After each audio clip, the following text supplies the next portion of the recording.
In the news tonight, His Majesty the King and the Turkish President discuss over the telephone the ongoing fight against the terrorist group Daesh as Ankara steps up its participation in the US-led coalition battling the group.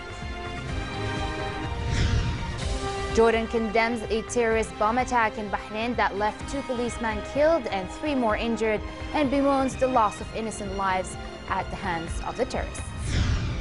And the Jordanian Expatriate Conference 2015 convenes by the Dead Sea shores with the participation of 700 people converging from different parts of the world. Good evening and welcome to a new edition of the news. His Majesty the King and Turkish President Recep Tayyip Erdogan discussed over the telephone ongoing developments in the fight against the terrorist group Daesh. Erdogan telephoned King Abdullah to update him on Turkey's military operations against Daesh in Iraq and Syria after Ankara stepped up its participation in the US-led coalition fighting the terrorist group. The Turkish leader also renewed his country's commitment to sustain the battle against Daesh, while the two leaders agreed to maintain close coordination between Amman and Ankara in efforts to combat terrorism and to continue the fight until the terrorist group is defeated.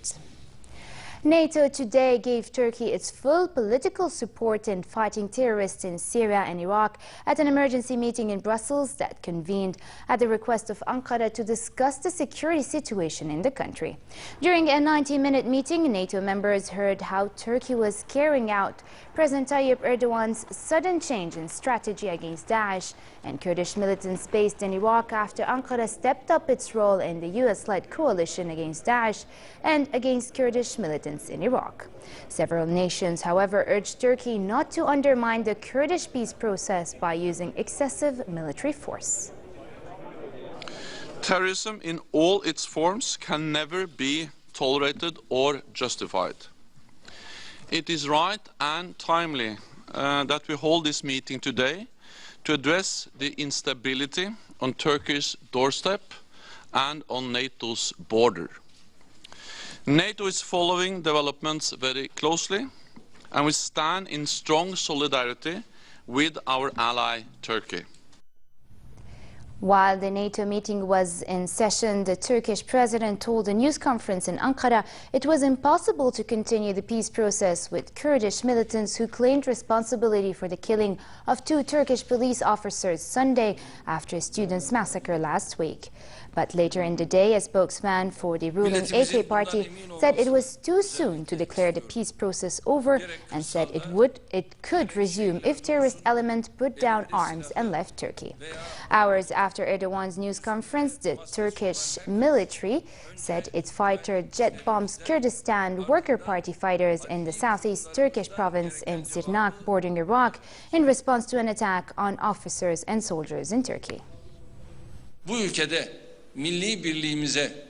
It's not possible for us to continue the peace process with those who threaten our national unity and brotherhood. There should have been a national unity and brotherhood. Brotherhood comes above the peace process and is a very comprehensive subject. Meanwhile, the United States and allied forces conducted 23 airstrikes against Daesh terrorists in Iraq and 9 in Syria in the latest round of daily attacks on the terrorist group. In Iraq, airstrikes using attack, fighter attack, bomber and drone aircraft targeted Daesh near Al-Qaim, Biji, Habbaniye, Haditha, Makmur, Mosul, Ramadi, Sinjar and Tal Afar. In a statement, the Joint Task Force overseeing the airstrikes said strikes in Syria targeted the terrorist group near Al-Hasaka and Aleppo.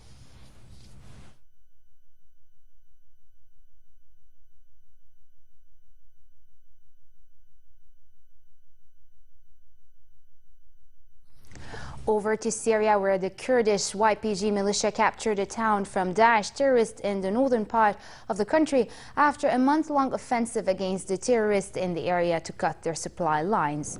Sarian, near the Euphrates River, was a launchpad for Daesh to wage raids on the Kurdish-held town of Kobani, further north at the border with Turkey.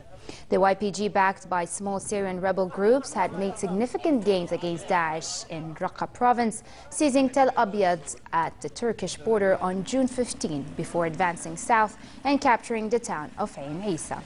The town is located north of Daesh's stronghold of Raqqa city. Elsewhere in Syria, battles are reported between the Syrian army and insurgents who launched a major offensive on government-held areas in northwestern Syria in a bid to advance towards Salah al-Ghab plain, an area crucial to the defense of the coastal mountain that are the heart of Syria's Alawites. Syrian military sources describe the attack as large and widespread.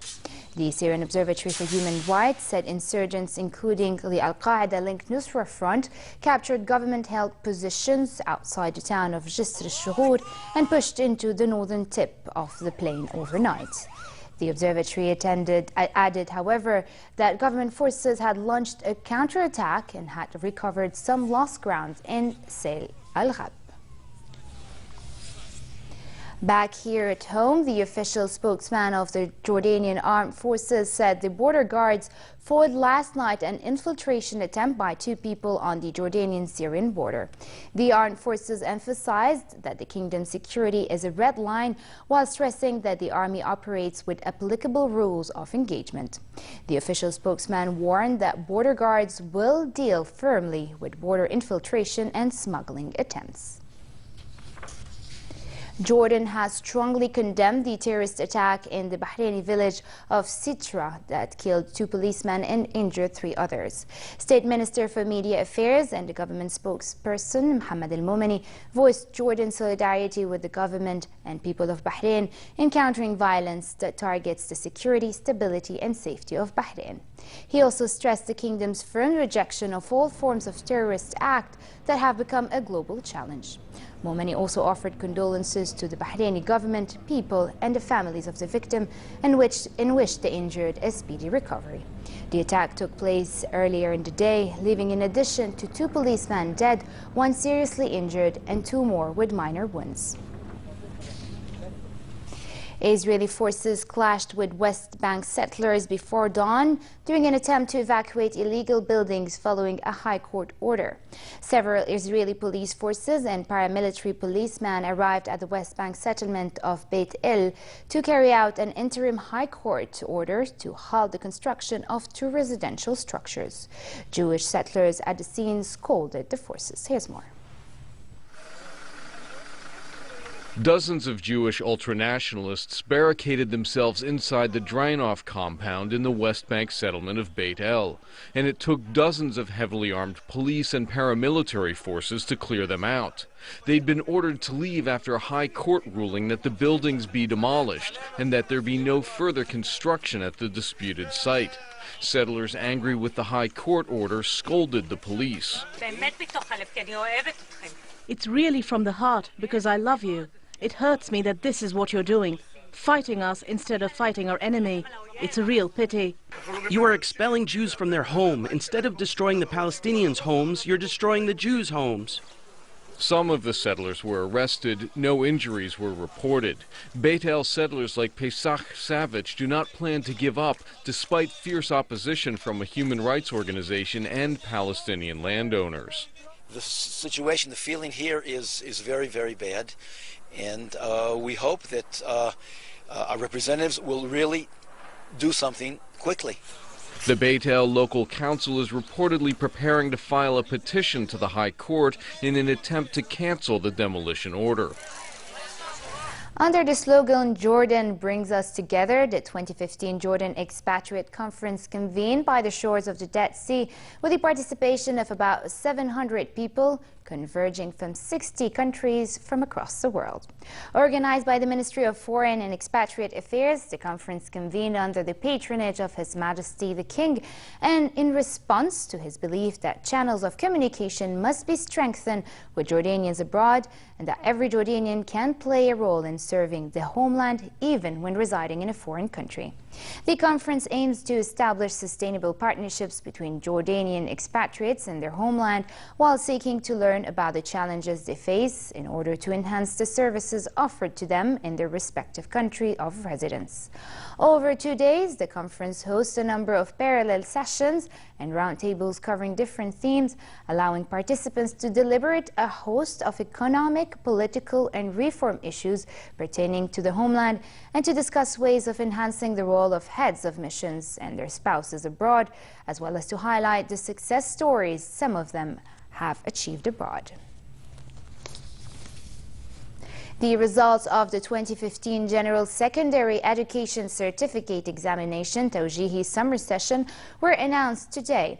Education Minister Mohammed Nebat announced in a press conference the names of outstanding students who got high scores in each stream, including the scientific, literary, IT, health, education, agriculture, industry, hospitality, household, economy, and Sharia. Those were among a total of 127,834 students countrywide who sat for the exam, including a bulk of over 90,000 regular students, as well as students enrolled in the private study program. 41.1% of students in the academic stream have passed, compared with a pass ratio of 40% last year.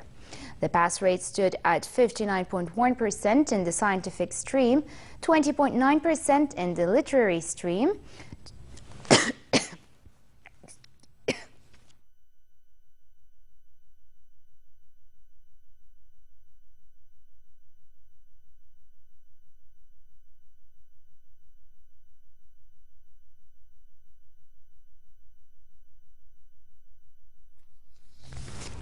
a Libyan court sentenced excuse me, Muammar Gaddafi's son, Saif al-Islam excuse me, and 8 others to death for war crimes, including killings of protesters during the 2011 revolution that ended his father's rule. The former Gaddafi regime officials sentenced to die by firing squad, including the former intelligence and ex-prime minister. The verdict on Saif al-Islam was passed in absentia in Tripoli, since he has been held since 2011 by a former rebel group in the mountainous Zintan region beyond central government control.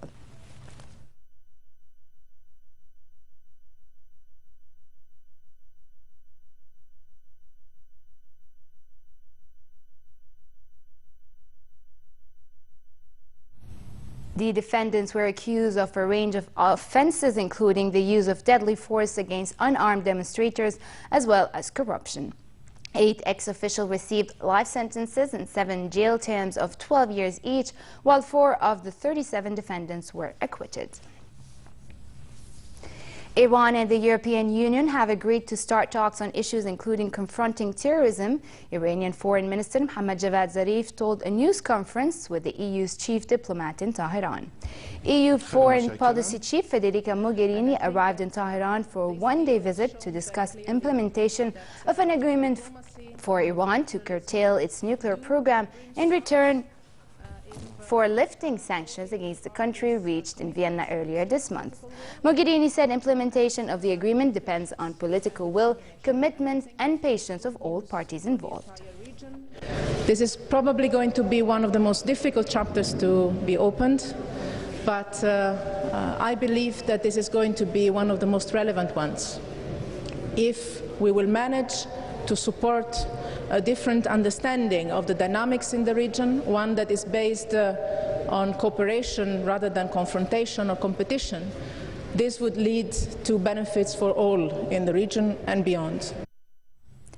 After 3 days of delay, talks with international creditors began in Athens today to pave the way for the country's third bailout. Yesterday, international creditors said they want Greece to enact a third wave of politically sensitive reform before they will release any money to keep the countries afloat. The government of Prime Minister Alexis Tsipras has pushed 2 packages of measures through Parliament this month as a condition for starting talks on a 3-year loan worth up to 86 billion euros to keep Greece in the Eurozone. Among politically sensitive measures held back from the initial package were curbs on early retirement and changes in the taxation of farmers to close loopholes that are highly costly for the Greek state. Both sides say they want a deal concluded before August 20. Later in the day, it was announced the Greek stock market will reopen tomorrow or Thursday after a month-long shutdown. But restrictions remain in place on trading by local investors at the request of the European Central Bank.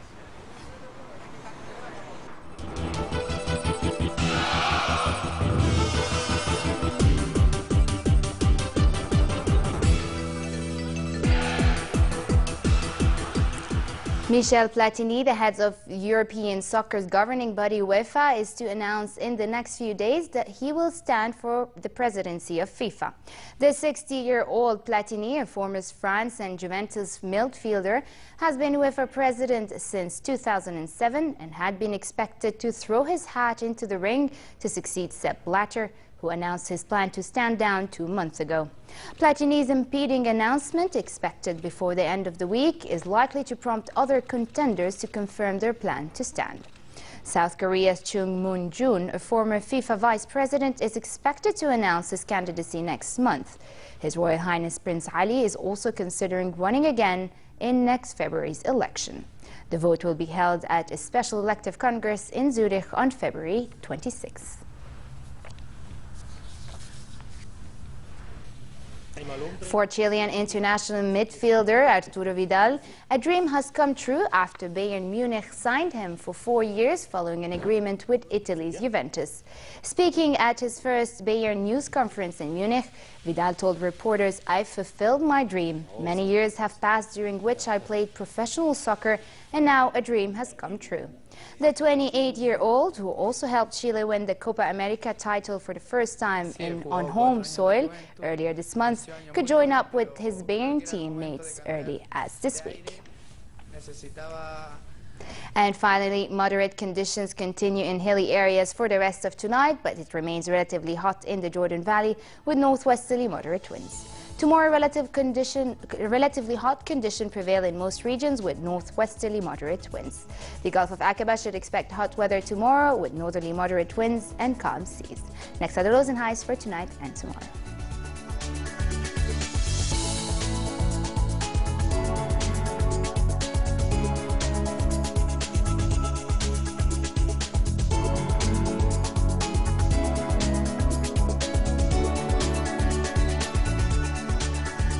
And to end the news, is a recap of our top stories.